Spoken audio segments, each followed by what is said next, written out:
FM 89.6 में यहाँ पे आप सभी का स्वागत है। मेरा नाम विराट है और है दोपहर दरबार और यहाँ पे एजुकेशन से जुड़ी बातें मैं करता हूँ। और आज फिलहाल हमारे साथ एक नए खास गेस्ट मेरे सामने बैठे हुए हैं। सर बहुत स्वागत है आपका रेडियो ऊर्जा में। धन्यवाद और नमस्कार विराट जी, नमस्कार।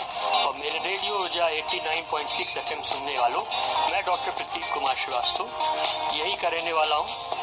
सेंट जोसेफ कॉन्वेंट स्कूल वेडन से मैंने अपना 12th पास किया और फिर लखनऊ के बाद लखनऊ के चंद्रा डेंटल कॉलेज और हॉस्पिटल से अपना BDS कंप्लीट किया और पिछले 11 सालों से अपना क्लिनिक वर्ल्ड डेंटल क्लिनिक यही पे रन कर रहा हूँ, ट्रॉमा सेंटर रोड पे।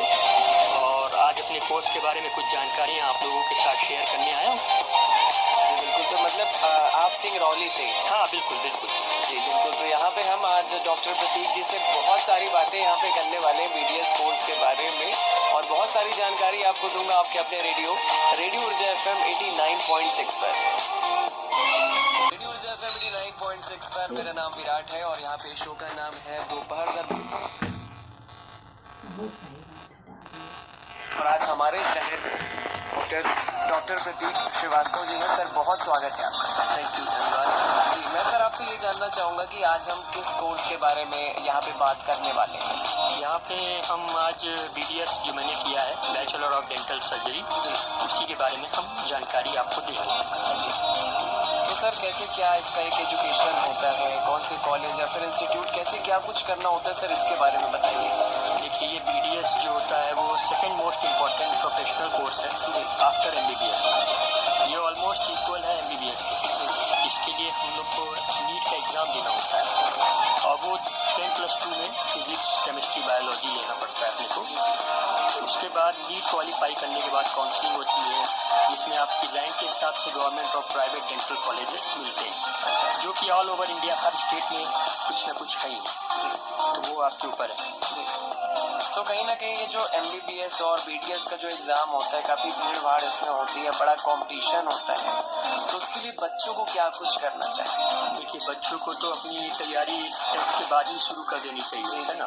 उसके बाद वो अपना प्रिपरेशन उनको MBBS BDS या और भी जैसे BAMS होते हैं, BHMS होते हैं, वो उन सब के लिए एक नीट एग्ज़ाम आजकल मैंडेटरी है, वो देना जरूरी है।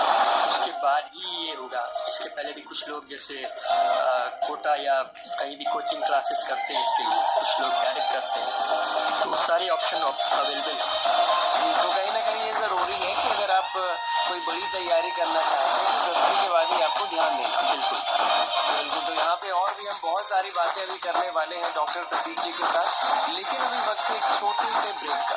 ब्रेक के बाद होगी मुलाकात आपके अपने रेडियो ऊर्जा FM 89.6 कोर्स के बारे में बात कर रहे हैं। तो सर मैं आपसे जानना चाहूँगा कि अगर कोई बच्चा BDS का कोर्स करता है तो क्या कुछ उसका ड्यूरेशन हो, तो उसमें क्या क्या पढ़ना पड़ता है?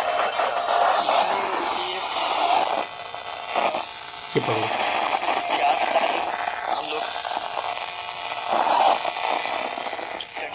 में क्लिनिकल वर्क करना पड़ता है अपने को और उसके बाद ही हम लोग को फाइनल डिग्री मिलती है। इन 4 सालों में पहले हम 1 साल MBBS का जितना भी टॉपिक्स रहता है, anatomy, biochemistry, general surgery, general medicine, general pathology, ये सब हम लोग को पढ़ाया जाता है। उसके बाद हम लोग को डेंटल सब्जेक्ट्स जैसे prostho, pedo, ortho, oral medicine, radiology, endo dental surgery, ये सब पढ़ाया जाता है। और साथ ही 3rd ईयर से हम लोग को क्लिनिकल वर्क भी दिया जाता है। अच्छा।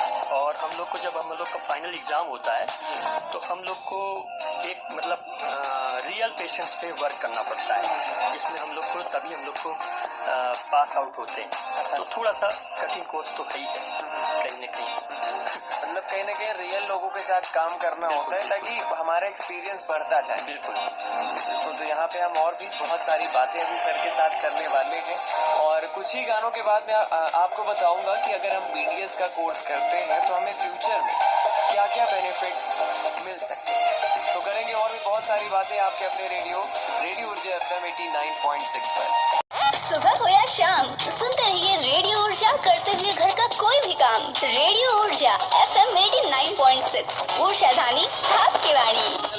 जी विराट आपके साथ में रेडियो ऊर्जा FM 89.6 पर और यहाँ पे शो का नाम है दोपहर दरबार। एजुकेशन से जुड़ी बातें मैं कर रहा हूँ और आज हमारे साथ सामने बैठे हुए डॉक्टर प्रतीक श्रीवास्तव जी। सर एक बार फिर से बहुत बहुत पूरे दिल से स्वागत करूंगा आपका। थैंक यू विराट जी। और आज हम यहाँ पे BDS कोर्स के बारे में बातें कर रहे हैं और आगे बढ़ते हैं। और सर मैं आपसे ये जानना चाहूंगा कि अगर कोई बच्चा BDS का कोर्स करता है तो क्या क्या जॉब अपॉर्चुनिटीज, मतलब कैरियर के लिए क्या कुछ बेनिफिट्स मिलेगा? इसमें BDS कंप्लीट करने के बाद आप गवर्नमेंट जॉब्स के लिए अप्लाई कर सकते हैं, प्राइवेट हॉस्पिटल्स में वर्क कर सकते हैं, आर्मी हॉस्पिटल्स में भी डेंटिस्ट की जॉब के लिए अप्लाई कर सकते हैं, या लास्टली अपना क्लिनिक भी खुद का खोल सकते हैं। और इसके अलावा आप अगर BDS के बाद और अपॉर्चुनिटीज ढूंढ रहे हैं तो MDS भी कर सकते हैं। MDS हम लोग के में 9 ब्रांचेस होती हैं, उन 9 ब्रांचेस में हम लोग MDS कर सकते हैं। उस चीज़ के स्पेशलिस्ट बन सकते हैं, जैसे मसूड़े के स्पेशलिस्ट, दांत लगाने के स्पेशलिस्ट, दांत निकालने के स्पेशलिस्ट, बहुत सारे स्पेशलिस्ट हैं हम लोग के। तो ये अपॉर्चुनिटीज़ हैं। और मतलब अगर हॉस्पिटल्स की बात करें तो इसमें हम लोग का अगर एनुअल इनकम की बात करें तो 4 लाख पर एनम से लेकर 9 लाख पर एनम तक की सैलरी कर सकते हैं, मतलब जॉब में। और क्लिनिकल में भी लगभग उतना हो सकता है, वो डिपेंड करता है, लेकिन थोड़ा मतलब क्लिनिकल में थोड़ा सा स्ट्रगल ज़्यादा है। स्टार्टिंग में हम लोग को स्टार्ट 0 से करना पड़ता है एक तरह से, और फिर तो जहाँ तक चला जाए।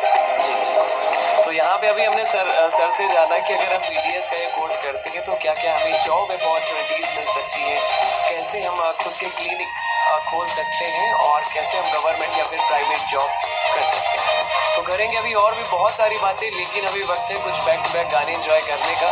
और गानों के बाद होगी मुलाकात आपके अपने रेडियो ऊर्जा FM 89.6 पर।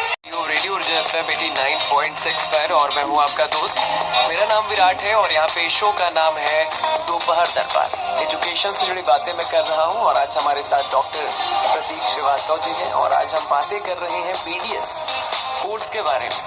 सर मोस्टली मैंने देखा है कि लोगों को जॉब पे बहुत ज्यादा ट्रस्ट नहीं होता।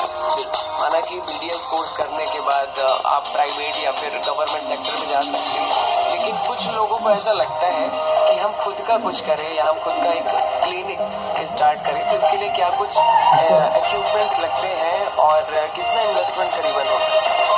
क्लिनिक ओपन करने के लिए तो पहले हम लोग को एक रजिस्ट्रेशन कराना पड़ता है डेंटल काउंसिल ऑफ इंडिया में। ये हर स्टेट की अपनी अलग काउंसिल है, तो वो वहाँ पे जाके हम लोग को एक रजिस्ट्रेशन कराना पड़ता है।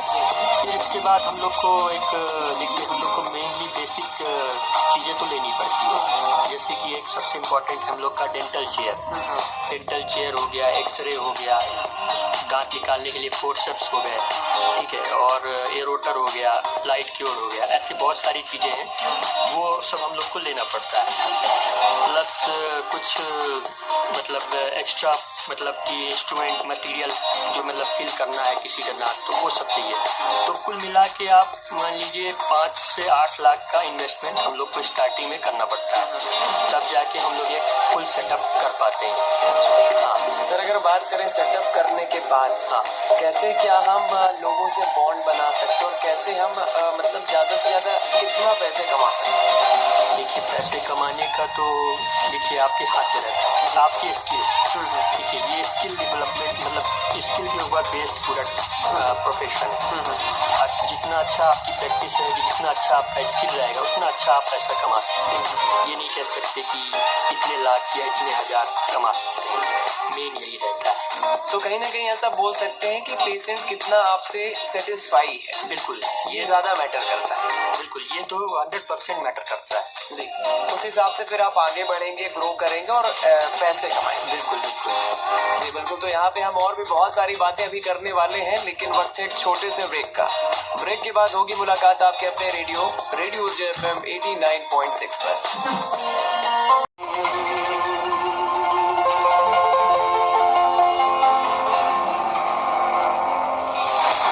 FM 89.6 में यहाँ पे एक बार फिर आप सभी का स्वागत है। मेरा नाम है और शो का नाम है दोपहर दरबार। एजुकेशन से जुड़ी बातें कर रहा हूँ मैं और हमारे साथ डॉक्टर प्रतीक श्रीवास्तव सर है। सर बहुत स्वागत है एक बार फिर से आपका। बहुत बहुत धन्यवाद। जी सर आज हम BDS कोर्स की बात यहाँ पे कर रहे हैं। जैसा कि हमें पता है कि BDS कोर्स को करने के बाद हम एक दांतों के अच्छे स्पेशलिस्ट बनते हैं। सर मैं जानना चाहूँगा कि हमारे देश में एक बहुत बड़ी समस्या है, मैंने सिंगरौली में भी देखा कि आज का जो यूथ है और यूथ के अलावा भी बहुत सारे लोगों को मैंने देखा, हर एज ग्रुप में मैंने देखा, बच्चों को भी मैंने देखा कि लोग गुटखा खाना बहुत ज़्यादा पसंद करते हैं। मतलब खाना कम खाते हैं लेकिन उससे ज़्यादा गुटखा खाते हैं। सुबह उठते ही वो गुटखा खाते हैं, रात को सोते तक वो गुटखा खाते हैं। इसके लिए सर क्या कुछ आप कहना चाहेंगे, क्या बताना चाहेंगे? देखिए ये गुटखा जो है ये नुकसान तो बहुत ज़्यादा करता है। अपना देश वर्ल्ड में नंबर 1 है ओरल कैंसर्स के मामले में। अच्छा, ठीक है, तो अब देखिए ये चीज़ ऐसी है कि अपने को कंट्रोल करना होगा। यहाँ पे मैं या कोई भी किसी को फोर्स नहीं कर सकता कि गुटखा आप मत खाओ, लेकिन जो खा रहा है उसको खुद समझना पड़ेगा कि उसकी फैमिली है, उसका पीछे कोई है जो ध्यान देने वाला है, और उसको गुटखा खुद से छोड़ना है धीमे धीमे करके। नहीं तो आज कम प्रॉब्लम्स हैं, फिर इसके बाद एक समय ऐसा आएगा कि उसका मुंह खुलना कम हो जाएगा, फिर और भी बढ़ेंगे प्रॉब्लम, छाले होने लगते हैं। इसके बाद एक समय ऐसा भी आता है किसी किसी केसेस में कि वो हिस्सा पूरा काटना पड़ जाता है। अच्छा अच्छा, तो वो जब हिस्सा कट जाएगा तो आदमी क्या खाएगा और क्या पिएगा, ये सोचने वाली बात है। इसलिए मैं तो कहूँगा कि थोड़ा सा लोग खुद से ध्यान दें तो वो ज़्यादा सही है। क्योंकि बिल्कुल सही बात है, हमारा जो मुंह है वो बहुत इम्पोर्टेंट है। खाना जो कि हम मुंह से ही खाते हैं, और अगर वो नहीं रह जाएगा तो फिर हम क्या ही करेंगे। तो ये काफ़ी बड़ी समस्या है। और जो भी लोग मुझे सुन रहे हैं, मैं आप सबको यही बोलना चाहूँगा कि अगर आप गुटखा या फिर सुपारी का सेवन करते हैं तो थोड़ा सा अपना ख्याल रखें, अपना ध्यान दें और इन सारी चीज़ों से दूर जाएं। सर जाते जाते मैं आपसे ये जानना चाहूँगा कि आप अपने तरफ से क्या कुछ संदेश देना चाहेंगे हमारे सिंगरौली की जनता को? ठीक है, रेडियो ऊर्जा के सुनने वालों को मैं यही कहना चाहूँगा कि जैसे हम बॉडी हेल्थ, मेंटल हेल्थ के लिए हम कैसे ध्यान देते हैं, वैसे ही ओरल हेल्थ पे भी ध्यान देना चाहिए। हर 6 महीने पे अपनी नज़दीकी डेंटिस्ट के पास जाना चाहिए और वहाँ पे उनसे ब्रशिंग टेक्निक वगैरह वगैरह और भी सलाहें लेनी चाहिए। और अगर किसी ट्रीटमेंट की ज़रूरत है तो उससे टाइम पे ट्रीटमेंट करा लेना चाहिए जिससे कि प्रॉब्लम ना हो। और बस यही करना चाहूँगा और आपको थैंक यू कहना चाहूँगा विराट जी, जो आपने मुझे अपने शो पे बुलाया और इतनी सारी जानकारियाँ ली। बिल्कुल, बहुत शुक्रिया सर, आप यहाँ पे आए और इतनी सारी जानकारियाँ आपने हमें दी हैं। और आपने बताया कैसे हम BDS का कोर्स कर सकते हैं और साथ में ये भी बताया कि सुपारी गुटखा खाने के क्या कुछ नुकसान भी होते हैं। तो सर इसके लिए बहुत बहुत शुक्रिया, बहुत बहुत धन्यवाद आपका। बिल्कुल, आपका भी धन्यवाद।